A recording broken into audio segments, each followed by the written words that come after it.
Hello, everyone, and welcome to today's HighRoad U webinar. I'm Suzanne Carowin. I'm the Chief Marketing Officer here at HighRoad Solution, and I'm happy to talk to you about a really hot topic that we're going to present today, and that's really the world of email is getting kind of exciting again. If I can get excited about email, because it's usually not at the top of my list of favorite digital mediums to work in, then I feel sure that if you even halfway like email and you feel like it's a good sales tool for your organization, then you're really going to like how organizations are proceeding to use it in today's world. So today's topic, again, creating personalized email experiences and modern email marketing. What I want to do today, though, before we can, oftentimes when you're growing, in order to grow, you actually kind of have to one step forward, two steps back, they say, right? So always kind of going a little bit at a time. But one of the things that kind of has happened in the world of email, even though email, especially in digital terms, is old, it's old technology.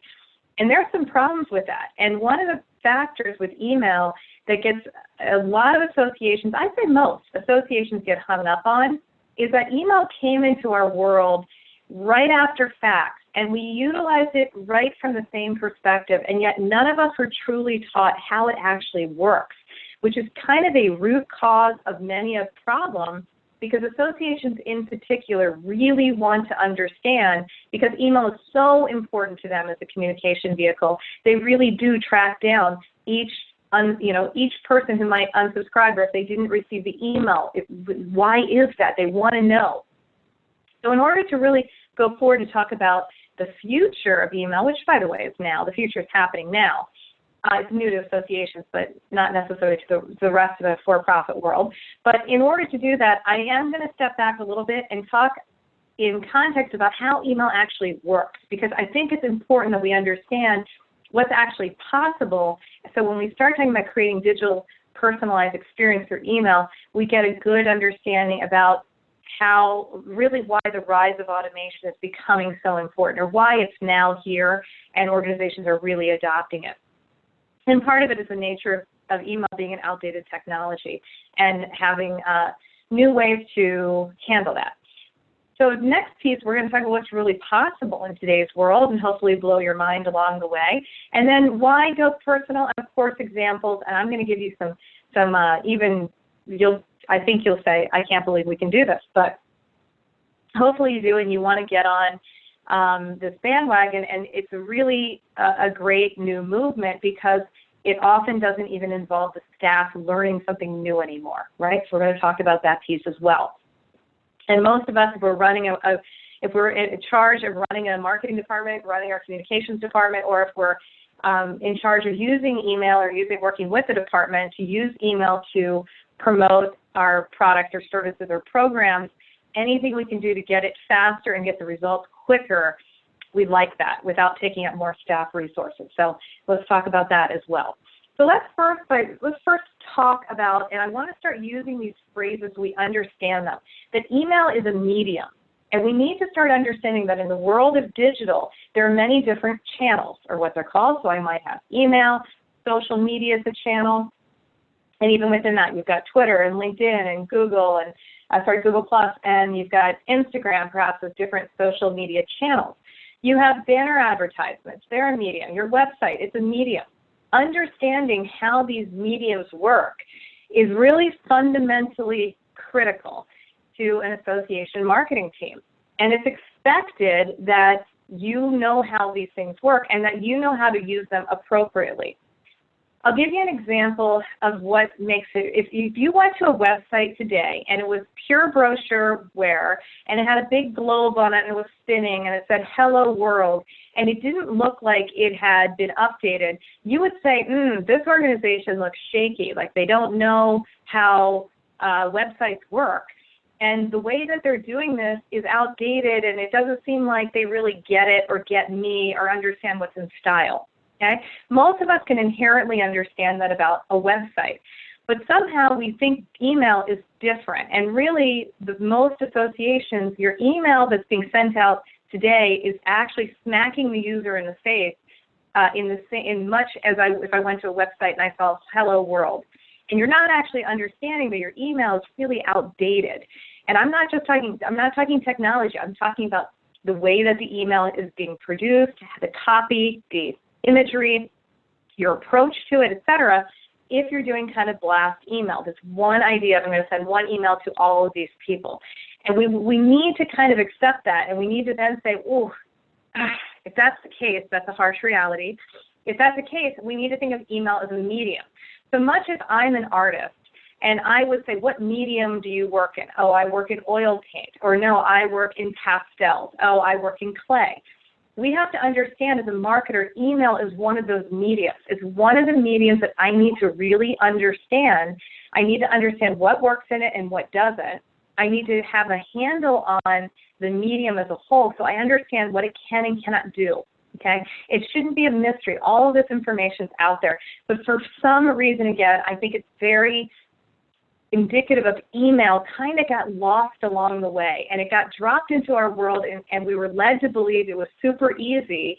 And it seems easy because I create something and I hit send, and it's supposed to just show up the other place where I intend for it to go, to the other recipient. And the perception is that it's so easy, and yet why is it so difficult? Why do we keep hearing, why can't you just send an email? Why doesn't everybody get it? Why do these things crop up? On top of that, email as a medium has really fundamentally changed with mobile. So now if we're in a mobile-first world, we need to accept that email has even further changed. So email as a medium, these are the characteristics of email as a medium, okay? Just much if I was an artist and I was talking about using clay as a medium, like I'm a sculptor, I would say, okay, clay has these properties about it, right? Clay is malleable. I can mold it. I can squeeze it. I can warm it. I can bake it. I can glaze it. I have all of these things of how I can utilize clay, okay, as my medium. So one of the things of understanding email as a medium is understanding, again, of course, inherently it's for personal communication. But I want to keep emphasizing the word personal. Because websites, if you think about it, by default, unless I'm behind a login, etc., but even once I'm behind a login, web pages are meant, by design to be shown to all. Already it's meant to say, okay, I built a website and I'm showing it to all people. Now, even your website should be starting to take on personalization as well, but it's more understandable if your website doesn't have this than it is to understand email. And that is because email is all about permissioning. It's all about this individual out there in the world has said, I want to receive your email. I give you permission to put this into my inbox. And an inbox in email world is even more intimate than, let's say, your physical mailbox that you get from the U.S. Post Office or you get from your country's postal carrier. Okay? Your email inbox is even closer to you and made closer to you by virtue of the fact that it's either between you and your desktop or your laptop sitting right in front of you. I mean, what are you, maybe like 12 inches from your actual person, your true body, to the actual physical hardware device, or even closer if you're holding your phone. So because email is actually so much in your personal space, whereas let's say my physical mailbox, I have to go, walk to it outside and whatnot, it's even closer to us. It has a perception of being very, very personal, very private, and very intimate, okay? There's a personal screen space. For me to even see your email, I have to get up there and personal. And the way that email is thought of in today's world is it's almost like you're having a conversation between the email and myself as I'm reading it. So in my head, I should be feeling like this email is whispering to me, right? The email is helping me. It's just me and the email. Nobody else can see over my shoulder what I'm doing. Even people at a desktop, it's still a very small screen space. So we have to be saying to ourselves, therefore, if that's the way email is perceived, that's the way it's thought of, and it's requiring these permissioning levels, right? That there's this perception of being a very intimate form of communication. And in the world of digital channels, email as a medium is the most personal. It doesn't get more personal than that because I have had to give you my email address. And in the world of digital, as I always say, your email address is considered your driver's license of the digital world. Consider it your social security number. It's that important. It's that valuable. It is the key identifier for almost everything that you do digitally for how you can log in. So it's no small thing to capture an email address, okay? That's a different perception of email addresses than it used to be, right? Because we used to just go and say, oh, let me just buy a list of email addresses and blast email them. Well, that doesn't exist anymore. That is a massive no-no, okay? You can't do that. It's showing, if you do that as a brand, you are showing to the rest of the world that you don't know what you're doing. You don't respect email. It's like a rookie marketing move, okay?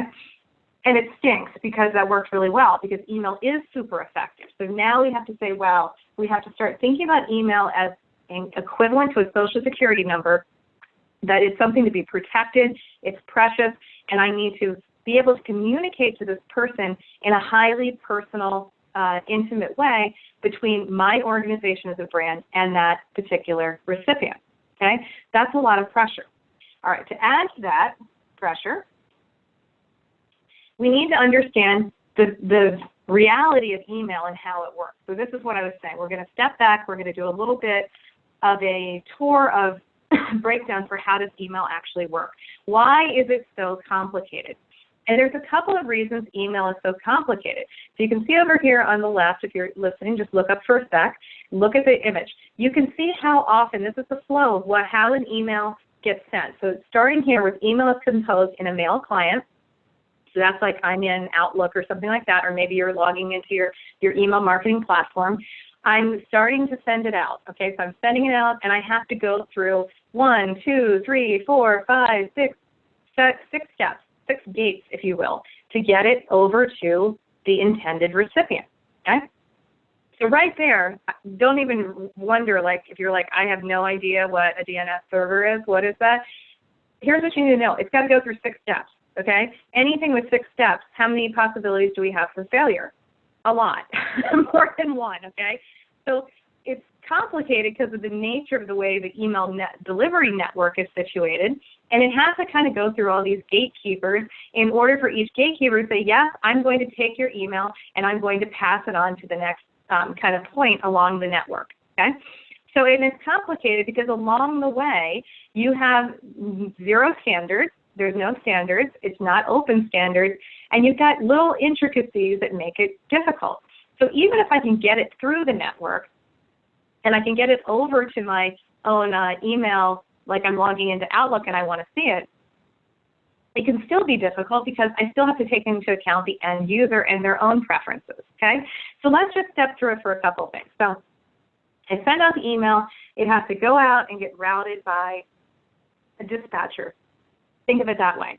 So imagine I'm going to send a box through FedEx, and FedEx comes to my house, they pick up the box, and then they go and they drive it on their truck, and they take it to they take it to a distribution center, and that distribution center then packages it together with other boxes that are going to the same place.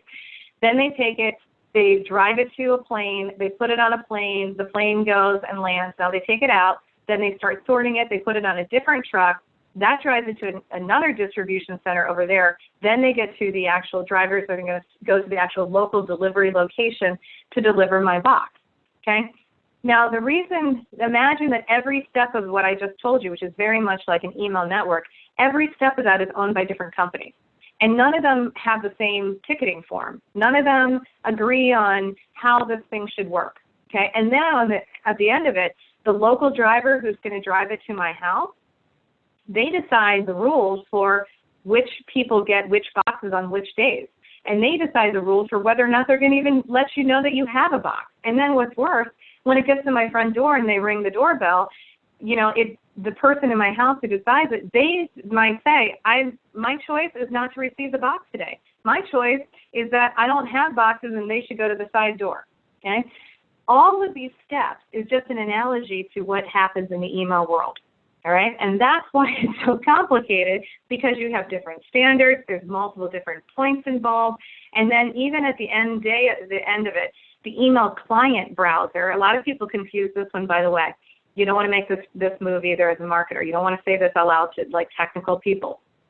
So if I have my web browser like Google or Chrome or Firefox or Internet Explorer, that's not the same browser as my email client browser. And that's really confusing because there is no standard for email client browser. My email client browser is likely things like this: Gmail, Yahoo Mail, Outlook. Those are all email client browsers.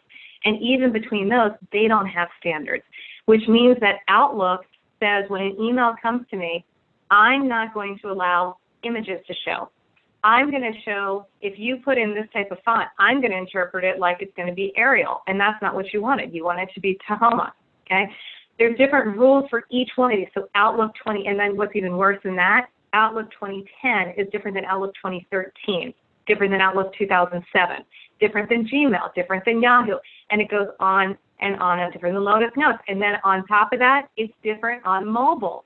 So now I have Apple iOS, and I have what's it going to look on Apple iPhone 6 versus an Apple iPhone 5S versus an Android. So do you see the complexity? Because there's no standards. And each one of those is interpreting your email to say which size should we use, which font should we use, what's the image, and what are the rules around all of those. Okay, if you really want to read about it, you want to understand how it really works, I've given you a link here. Awesome site, How to Geek. I think it's like a secret of digital marketers all over the place, because we need to have enough tech knowledge that we can speak effectively on technology projects, because we can't work in today's world without technology. We must, as marketers, use technology to enable what we're doing.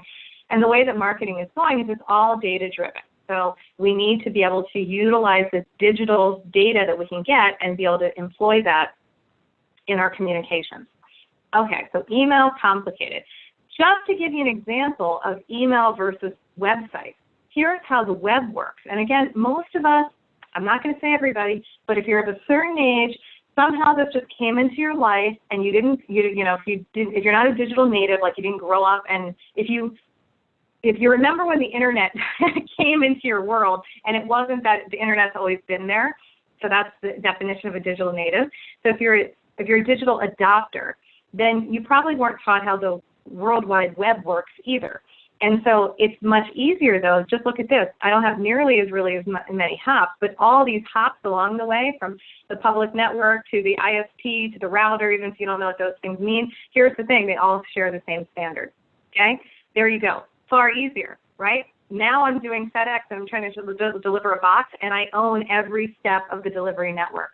Okay, now we're all in sync. Boom. Here comes, I get the guy picking up my box. It gets on the truck. I go to the plane. I go to the distribution center. Gets back in the truck. It comes to my house. It's all FedEx the whole way.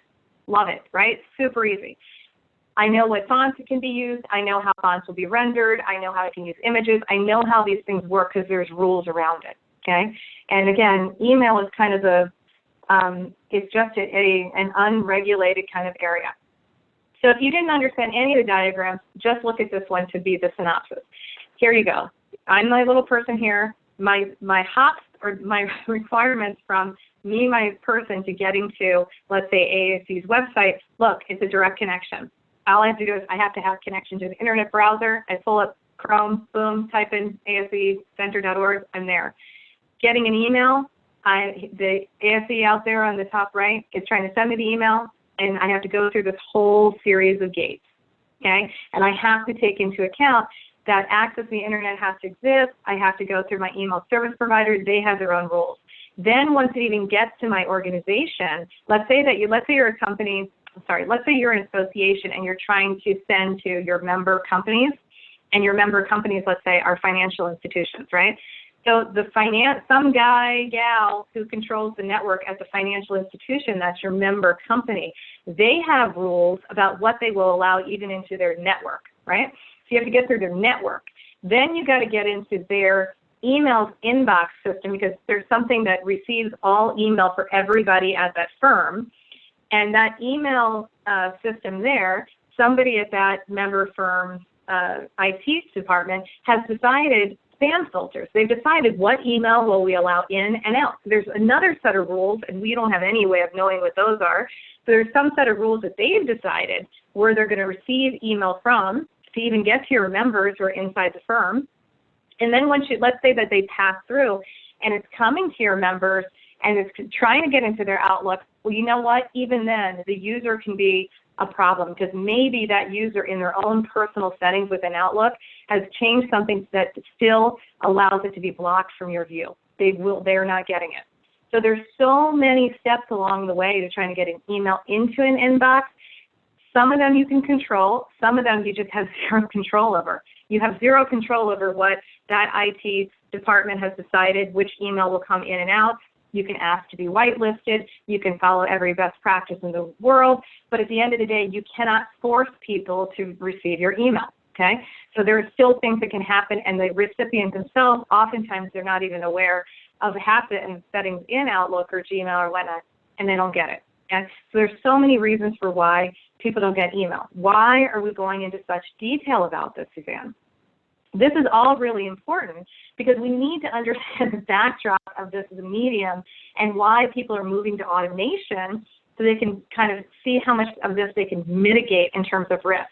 So of everything I just said, of like how email needs to be structured and that you need to understand which browser, which email client browser your recipient's going to have, because that's going to determine how you design the email and what elements you can put into it. I need to be able to understand that, or else I can't design effectively for it, right? At the end of it also, we need to remember we put so much effort into getting the email in your box. I mean, it's like an amazing email even, has 99% deliverability or something like that. There's so much work there that we've taken, whether you know it or not, there's so much effort that's gotten through to get into their inbox that if you get into their inbox, you better make it worth it.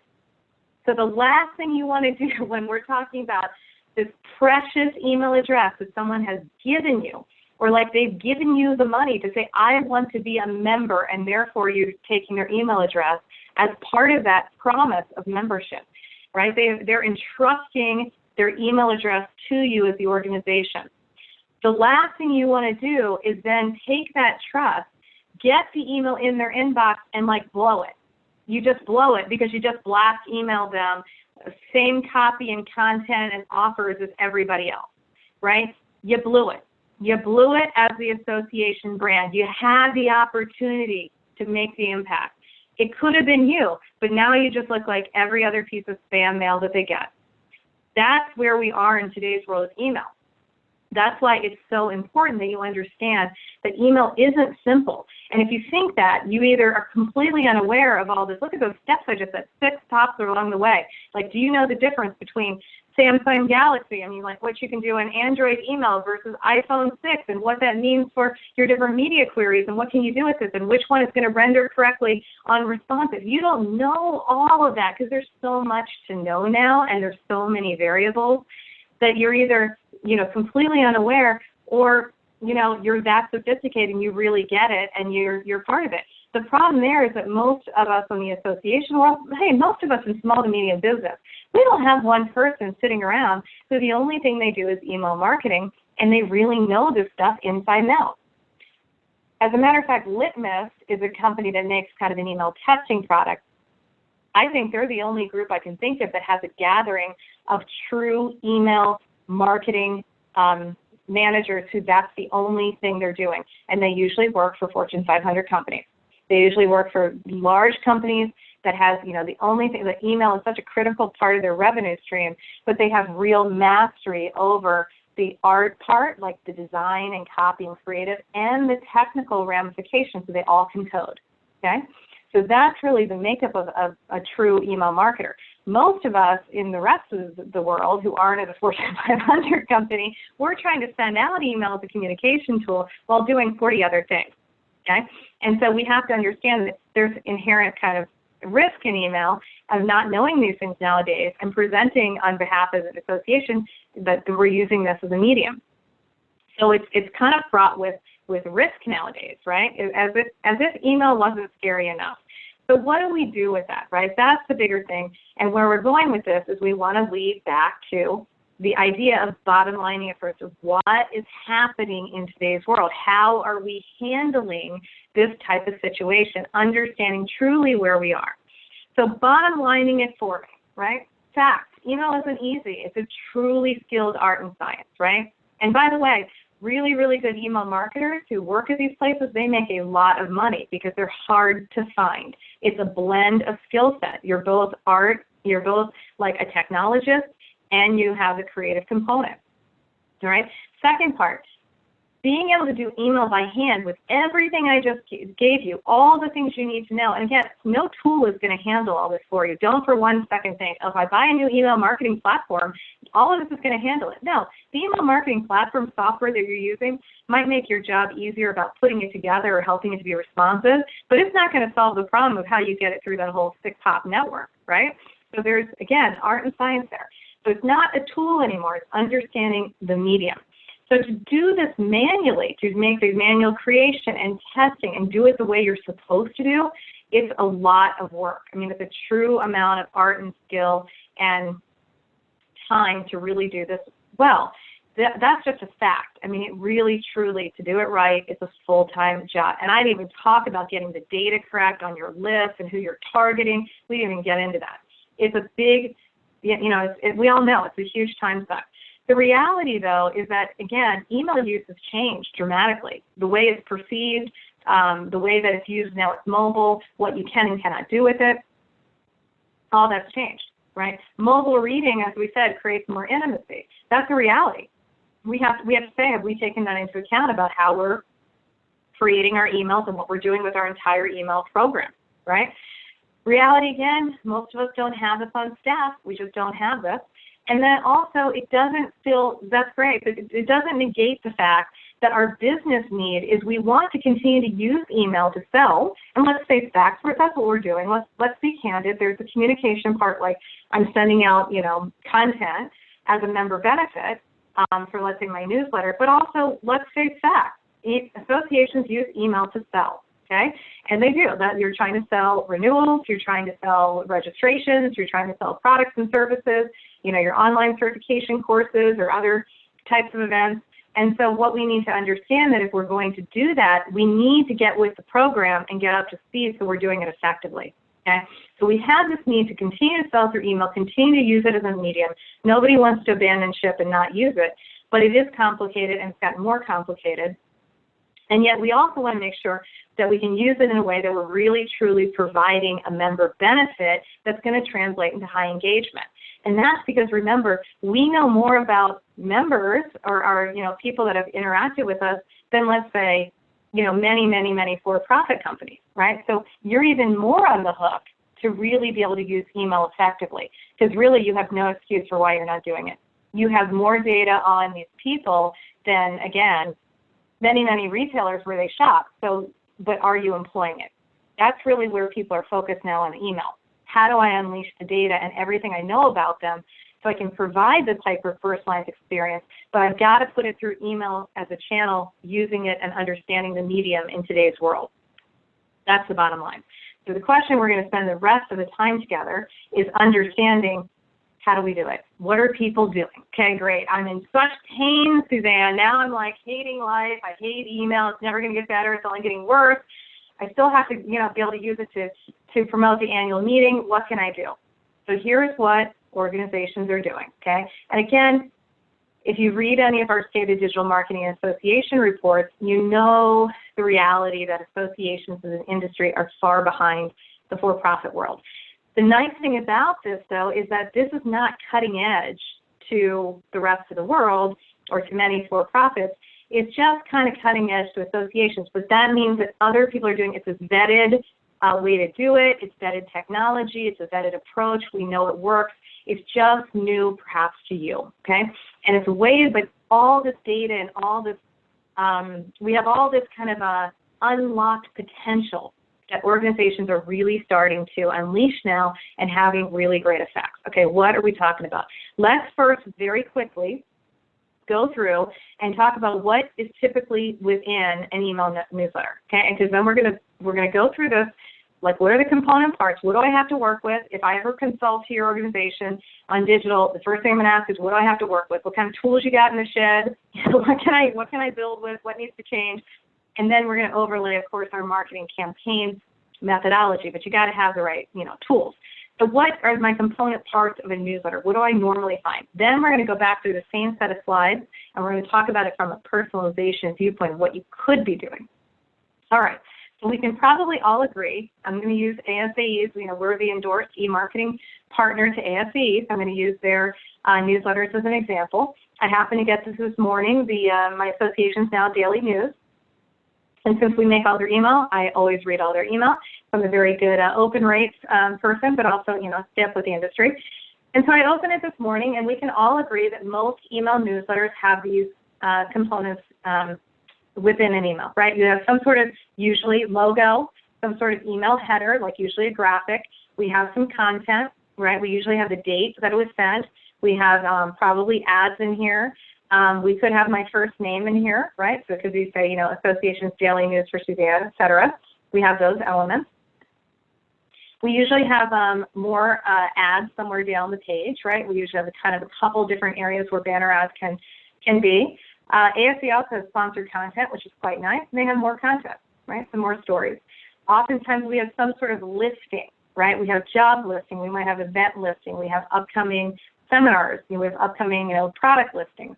Some sort of listings here, right, that we're trying to, again, promote. And then we typically have some sort of footer of our email, right? So we have some sort of footer that goes in here. You need to have a footer. It is a requirement there for CAN-SPAM compliant. I've had a lot of people lately ask me, look, we're doing transactional email, or we send it transactionally, therefore we don't have to have an unsubscribe link. Yeah, not really the case. Okay, you need to have an unsubscribe link if you're using email from the intent of promotion. Okay, it's not really the delivery network thing, it's the intent of what you can do with that. So in our footer, typically we have like an unsubscribe link, and hopefully you have an email preference link for an email preference page, and you can go to this to update your preferences. Okay, those are usually the components of an email newsletter. I think we can all agree. Now let's go back through the same set of slides of breaking down that newsletter and look at it from a personalization standpoint and make a few comments on what we could be doing. Okay, so here's what we could be doing in today's technology. Okay, we could put in meetings Friday for Suzanne, let's say. We can put in my name somewhere. We could put my name in the subject line, by the way. We can personalize the subject line. We could have the first story be the subject line. So we can play with the subject line and we can dictate what goes in there, and that can be different for each person based on what that person likes, that they liked, didn't read before, ticked a preference, etc. Anything that's an image, I can automate and change out that image to be something that is going to be tied to that individual who's receiving this email now, their taste and preference, okay? I could change the order of the stories. I could change which stories are shown. I can change all of my advertisements, okay? Any of these component parts, I can start thinking of as cell blocks, if you will, right? And I can be able to have a kind of a whole set and plug and play what's going to actually appear to each person based on that person. That's right there out the gate, completely different than the idea that I manually create an email and I cut and paste in my stories and I dictate to you what you get in your inbox. And these are the stories that I have deemed important to you. I don't care about what you wanted, remember. I'm going to dictate to you the stories, the images, the banner ads, everything that you see. Okay? That's kind of how it comes across. In this scenario, I might still have some of that, but I'm going to take into account the actual relationship I'm having. If I get through, again, those 6 hops, and I get into your inbox, remember, I don't want to blow it. This is my opportunity to delight you. So when you open up that email and you see it's coming from ASE, I want to know that ASE, if you're trying to communicate to me, it's like you're calling me personally on the phone, that you have something that's going to be of interest to me. Right? That's why all of us hate like robocall voicemails that are just everybody is the same.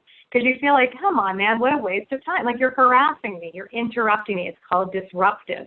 Okay? We don't want to be disruptive. We want to be a value add. So if I open the inbox, I open your email in my inbox, you better deliver. Okay? And you're going to deliver if what the content you're giving to me, the images you're showing to me, the banner ads you're showing to me are relevant to me. right? Because we're in a what's in it for me type of world.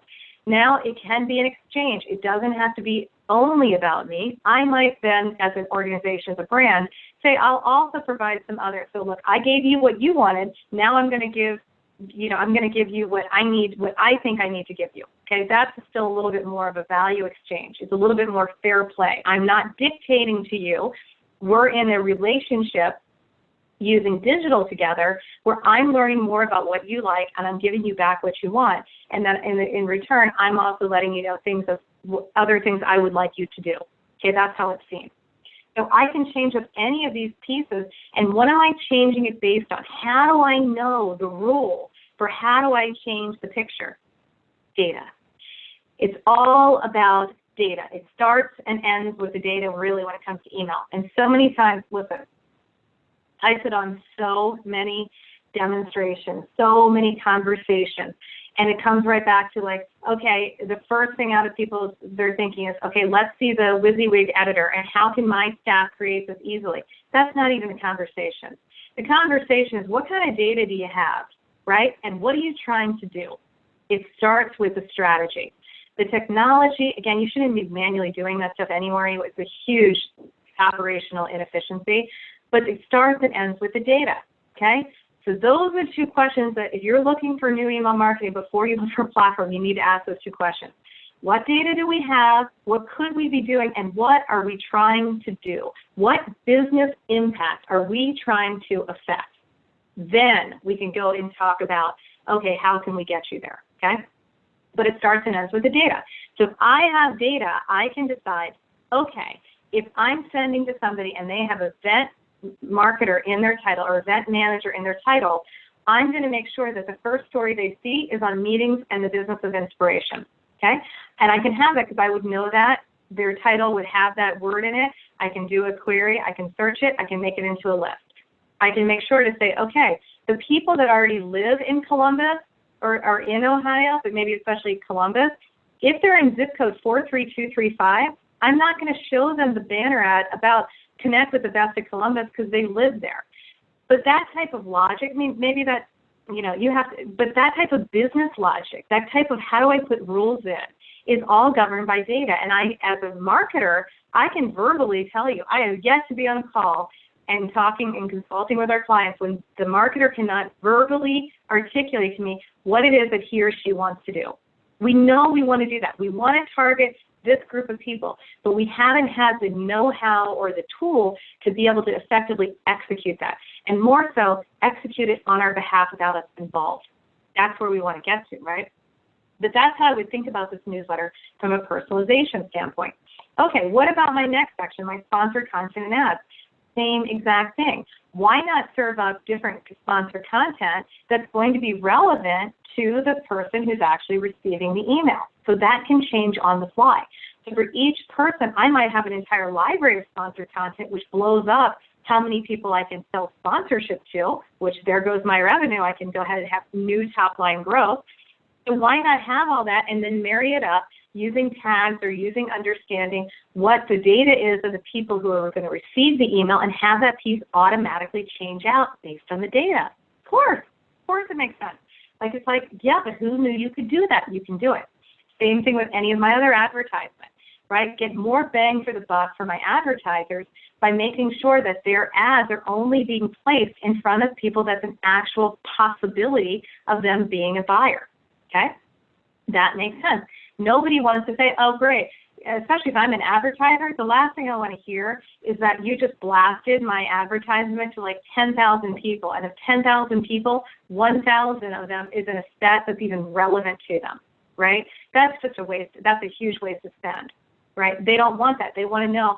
It's nowadays in marketing, it's about quality. It's about the niche play. This mass market thing of saying, oh, I've got all this quantity. Oh, 20,000 people are in our database. No, that doesn't tell you anything. I had a great conversation with Jerry Rackley, our chief analyst over at Demand Metrics, a couple of weeks ago, and I loved it. I said, you know what? Associations so struggle with the idea, let's say, event registration, of getting butts and seats. They're so totally focused on quantitative numbers, like only mass quantity counts for them. Like, I need 500 people to come to the event.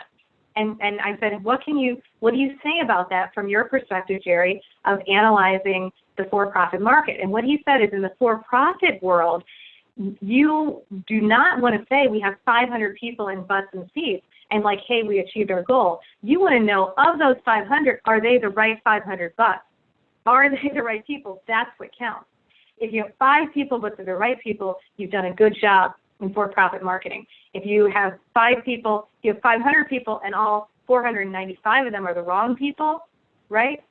That's bad news. So it's something is definitely changing with that. So back to the point of data and understanding and making it targeted. So to do all this kind of orchestration of connecting content and ads and sponsored content and et cetera, and matching it up with different people's tastes and preference and what they told you in the database and where they live and based on zip code, et cetera. Again, does that sound like something I can do manually? How am I going to do that manually? I can't make a different email for each one of my 10,000 members. How am I going to do that, right? That's one of the things we have to say, how do we solve that? And it's no different when we get into the listings piece. Even more important, job listings, event listings, product listings, all your webinars, your CPE credits, your CIE credits, your CME credits, your CLE credits, all the different accreditation things out there. Most of us, if you think about it, where is that information stored in our association? Is it only stored on the website? Of course not. It's stored in a system that actually takes in the transactional purchases.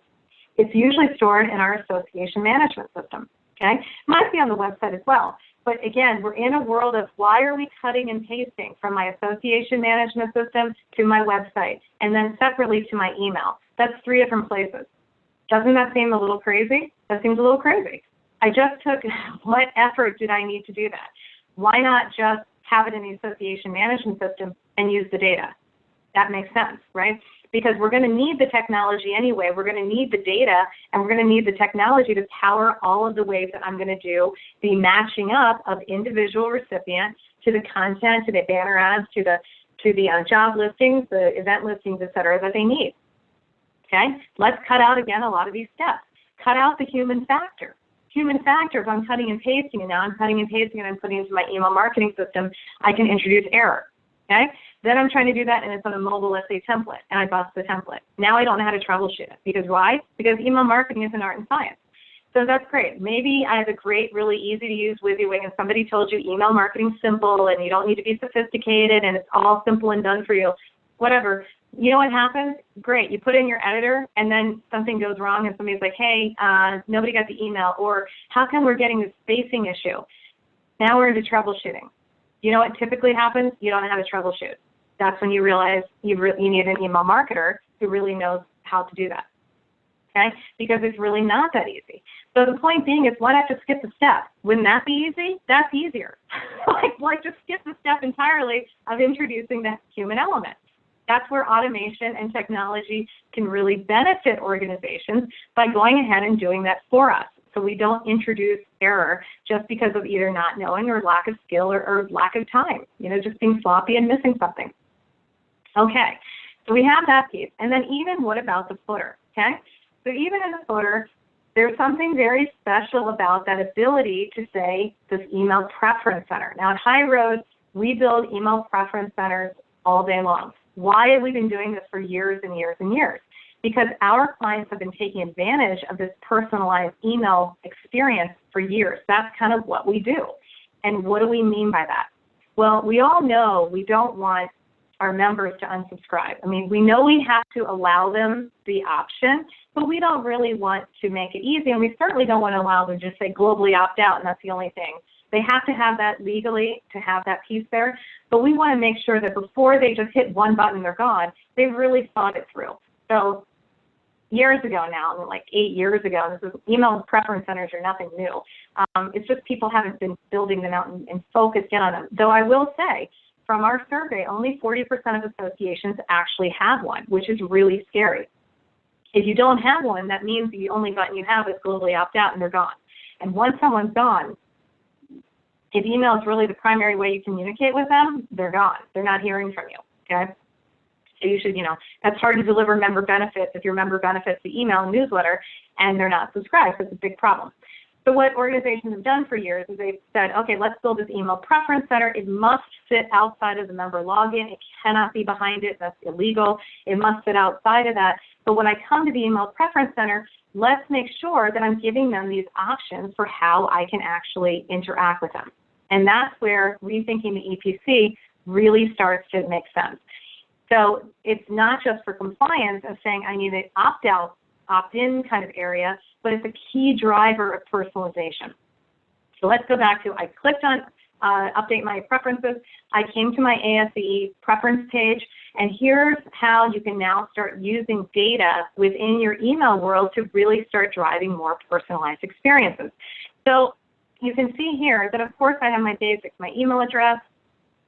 And again, if you notice what ASE does, instead of just saying, here, globally opt out, they've broken it down and they're saying, look, you have all of these different types. Maybe you want to opt out of inroads, and then you want to opt out of like ASE business services, but there are so many other options. Certainly you want to keep some of those open channels of communication, right?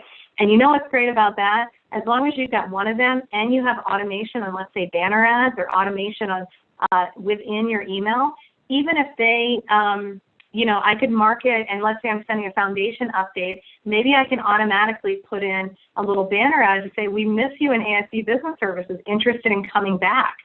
Click on that. See, I can do that cross-promotional stuff and let them know, in an automated way, you're missing out on something. See if you can get them to kind of re-permission back in. So I can do all of these things and put in different areas for like my different emails, et cetera, and most of us are not that impressed with that. Hopefully you have that. But what gets impressive is when you start realizing I can go further than that. Because look, this is a web page. I have a point of data collection. They're already there. Why not go ahead and ask them what else they want? Right? What's the harm? Like, why not say, hey, did you know we have all of these kind of offerings that you can take part in? So we can have, here's our different digests and newsletters. If you notice here, here's Associations Now Plus, and I have an extra little box to say what? How frequently do you want to receive it? Okay?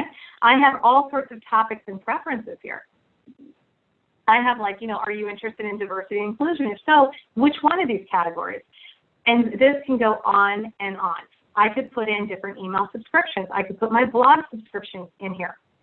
I could put in what topics are you interested in? What committee roles do you have? What committees would you like to be a part of? Would you ever be interested in volunteering? Do you like the color blue? What's your favorite foods? You could ask anything. And the whole idea is that you're trying to get more information on every individual, because if you know more, therefore you can do more. You can be more personal, right? The more I know about you, etc. And in today's world, there's no reason why the individual actually couldn't specify, look, you know what? I want to receive your newsletter on Saturday mornings at 10 a.m. East Coast time, because that's my 10 a.m., not your 10 a.m., my 10 a.m.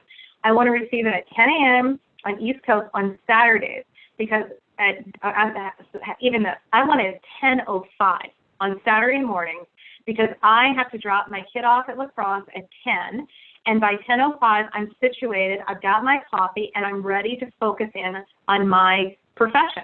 It's me time, right? My kid's not in my face, my husband's not there, I've got 10:05, and I've got a good 50 minutes now to totally focus in on what you're trying to tell me is going to make me a better me, okay? There's no reason you couldn't do that. You could say day of week, time of day, et cetera, all your areas.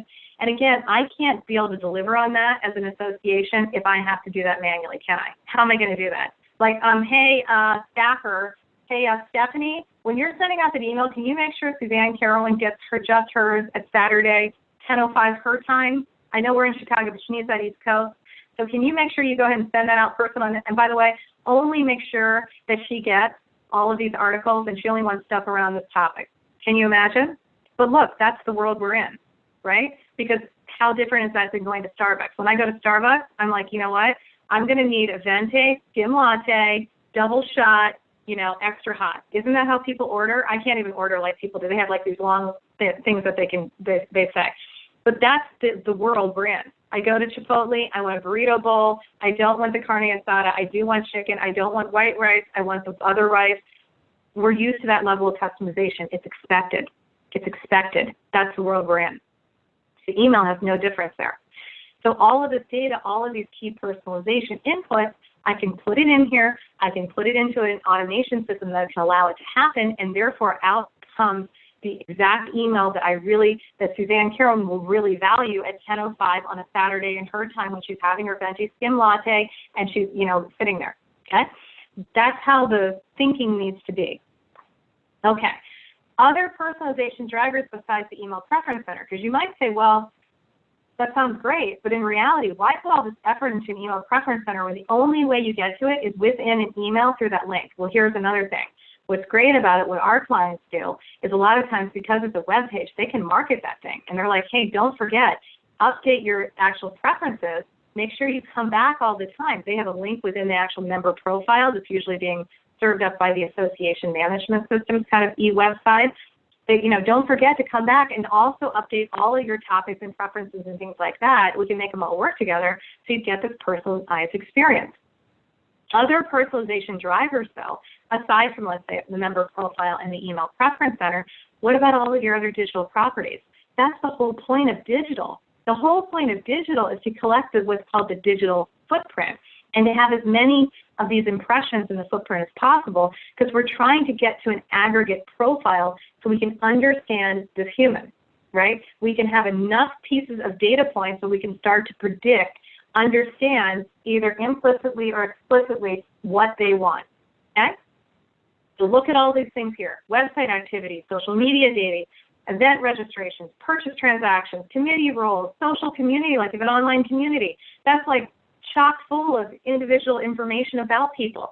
You can take all of that data and feed it together and use it to drive your email. Have you thought of it that way? Because that's really unleashing the data. And what people are doing then is taking that and then crafting these hyper-personalized email experiences. So, hence the rise of email personalization, and it's email now. I don't want you to think that this is in the future. This is actually, we've been doing this for quite a few years. But one of the top trends there is, again, letting the technology doing the work, again, taking the staff out of the manual labor business, right, which is fraught with error, and letting the technology do that, okay? And then looking at the two big personalization trends. One, individual email sends. This is where marketing automation really comes into play, all this type of nurturing drip campaigns. What this does is tie in individual emails that are dropped to that person when they're taking specific actions, okay? And the idea there is that you're understanding their buyer's journey. So, for example, they're on your website and they're looking at the 2 pages of, member benefits and the join page, but you don't see them do anything else. You can see that on the website. Isn't that the time to automatically send them an email saying, thinking about joining and have some questions? We have a membership, consultant that can talk to you. That's the idea of a drip campaign and these individual personalized experiences. All of us want to get there. We all want to get there for sure, okay? The marketing automation can help you get there. But the other thing that most of us do, and this is probably easier one to get there faster, is the idea of hyper-personalizing still our blast email sends, right? How do we take everything you said to us today and deliver these hyper-personalized emails en masse? Right? So I still want to send out my monthly newsletter to all of my 10,000 people, but this time when that newsletter goes out, I want it to be hyper-personalized and have these components that are changing based on their data. That's where we're doing actually a lot of our work. We do work in both areas, but that's one that has a big impact, a big boom for the organization, both in terms of efficiency and certainly in terms of effectiveness. Okay? So how do we do that? So here's a couple of examples. We talk about, again, back to our friends at ASAE. They have a newsletter that they came out with now, I can't believe it, almost 3 years ago, called Associations Now Plus. This thing works completely 100% hands-free from staff. Okay? Staff come in, they put content in the association management system, they put content into their content management system, right? And then everything is tagged together, and the data is pulled together, and it's sent out on Tuesday afternoons, I believe. And it's all based on the member profile. It's based on what courses, everything that you're seeing here. The education is pulled out based on things that are, upcoming, near me, et cetera, okay? So all of these things are coming into fruition and happening for me. This is one we've done for American Gastroenterological Association. You can see here that they're doing, their take on this approach is what they really want to do is, one, push the idea that you can personalize it. They have a big box here letting you know that this is now a personalized version. You can see here they have a personalized newsletter for Emily. Okay, so we've used the name piece here. And then what they're doing here is they're providing two types of content, both curated content, like based on what the topic that you said you're interested in, here's the content I want to give you, as well as here's news that we need to provide to you in our good stewardship piece of it of being the HEA, right? We need all members to know this, etc. This is all happening, again, dynamically.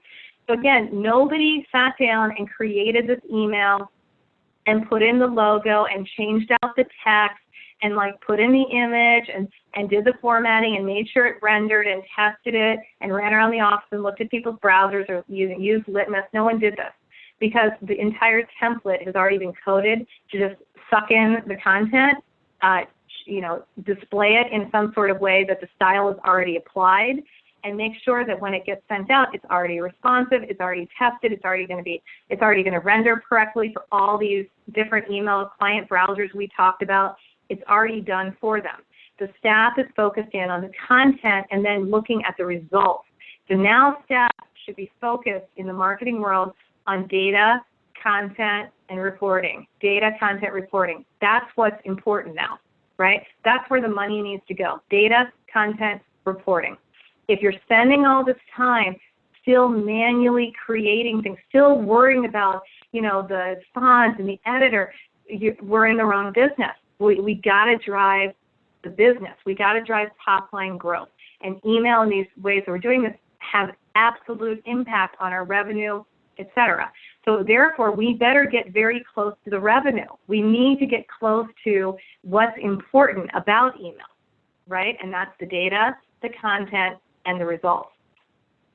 So we now go to kind of the next one. So not just in content, not just in being able to serve up information about like our upcoming events, etc. Let's look at one other example that we've done. This is for New Jersey CPA Society. And what they've done is they've actually created a brand new email. So this goes against the whole idea of like, oh, we're sending too many emails. It goes against it because they're actually just created a new email that didn't exist before, and then they're actually sending out more emails, but it's more effective email and it's hyper-personalized, okay? And what this one does is this a new member benefit to say, hello, we're showing you how many CPE credits you've earned and how much you have left to go. And do you see this little bar here? This is showing you, and it's dynamic for each individual person, being able to provide them, this year you're completed. Okay, good job, rock star. We could have said that. But hey, over the 3-year period, you still got 89.5 to go, okay? And you know what? If you need to start getting on that, here's all of the webinars, seminars, conferences that can help you fulfill getting your CPEs done. Huge value add. Personal to me, not just telling me, hey, we've got CPE webinars, come get them, buy now, buy now. To me, you've got my attention. This comes in my inbox every month, right? I'm already a CPA. I'm some sort of overachiever. I did that. I want to keep it. Now I'm able to interact with it. Now you're treating email as a medium in a meaningful way. Now you didn't blow it. You rocked it. You rocked your email, okay? Now we start building up brand trust. I start knowing, CPE connection, it's got to be from New Jersey CPA. How am I doing? What do you got? Maybe this month I can knock out another couple credits. What do you got? And what do I start doing? I start opening. I start depending. Because it's about me. I get it inherently that they're trying to sell to me, but that's okay with me because we're very clear in our intentions. And then also the people that open this, what does that tell you? How much more likely are they to buy than the people who don't? The people you get it each month and they're not opening, they're probably not. You can probably look at that and then say, of the data, how many of them have more than 100 credits left to go? Or how many of them are almost complete? That's probably why they're not opening. It's not important to them. So you're actually getting more data about the buyer's journey and understanding the probability of selling through email. So what's not to love? That's a brilliant kind of way. So I'm going to finish it today with talking about a concept that I am now saying all the time of let's just get there. Okay, this kind of crawl, walk, run. That's great if you have all the time in the world. Again, if we have all the time in the world to teach organizations digital marketing and all the things that need to go into it, and email and then social and then mobile and web, and that's great. But you know what? The reality is we don't have all the time in the world, and we don't have all the money in the world. So why don't we just get there? Let's get there. So let's dare to dream, but let's get to the dream like today, this year. Let's not say, in 3 years I'm going to get to hyper-personalization, because it's too late. That's not where the market's going. We need to be in step with the market. Marketing is about timing. Timing is everything. And I know associations are slow, and everything you read out there now is that it's got to speed up. Change has to happen now. We just came out of the Digital Now conference. It was a big message. You can't keep saying we're going to, we'll budget for it. It's got to be now. So let's get to the dream. So let's say we've talked about all the things we're doing lately with clients, but let me tell you something else that's come out that we're really excited about. And that is, again, this idea that we've got all this data, so how can we make it as automated as possible? And the idea here is that I can take that data and I can really look between shopper A, B, and C, right? And then, again, the email that comes, why not to take this and take it another step forward and say that if I was on your website looking at a particular item, I was browsing on something, I was going to sign up for something, I can know that now. I can put listeners onto my website that I then can affect the content that's actually coming in my email. Oh, come on. The effects of what that could mean for event marketing for your annual conference is intense. That means that I could be on the website, I could be checking out, let's say, the agenda or the speaker, right? And then as soon as I leave the site, I don't do anything else. I'm just clicking on pages. But maybe at the appropriate time, a day later, 2 days later, an hour later, I get an email in my inbox that includes exactly the things with maybe more information of I was just browsing, okay? You've probably seen this in the retail world. Like maybe you were shopping for a pair of shoes, and then the next thing you know, that same pair of shoes shows up in email. Okay, that kind of idea can be hugely impactful for an association, especially around the selling, right? So why not, maybe they registered for the conference, they get their email receipt saying thanks for your registration, and you saw that they were clicking on like the extra like pre-conference workshop, but they didn't get it. Maybe at the bottom of the e-commerce receipt you say, hey, look, you know what? If you want to go ahead and tack on the pre-conference, we'll give you a coupon for $10. Okay, that has immense implications. This is all enabled by a platform that we're using called Cordial that's really allowing us to go to this next level with our organization. So it's really exciting for us to be able to get there. And again, all of this now, we're not training the client on how to use the tool. We're just building the project and letting it run and getting the results. Okay, so we're understanding we don't want to impact the actual operations of the association. We need to give them more impact and just get them there so that they can, again, continue to move forward in the market as quickly as possible, as quickly as a for-profit would, right? Okay, so that kind of idea. And of course, the reason people are doing this is because with this type of hyper-personalized automated email that takes into account my browsing experience online and websites, etc., and what ends up in my inbox in a very intimate way has what? Much higher open and click rates, right? Because it's going to be targeted, because it's based on I was actually doing this thing, therefore let me capitalize on it, okay? So this makes sense of why we really want to bring this into the association space and really be able to employ it for clients, because they want to drive impact, right? So the clients that we work with are interested in how do we move our business forward, not necessarily like, okay, wow, we want to develop email, a staff of awesome email marketers, right? So we're not using email because we love email. We're using email because we're trying to move the business forward. We're trying to get new members. We're trying to, get people to come to our conference. So how do we do it in today's world in a way? And what we love about this product is that we get even more data.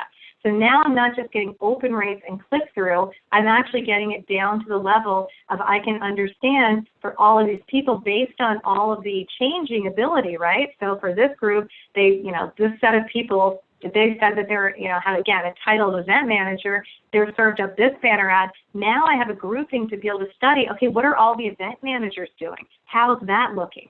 What are the behavioral categories I can use, and how can I be able to use that in audiences to get even better? Okay, so that's just a little snippet, but that's where the world, in the association world, for-profit world's there.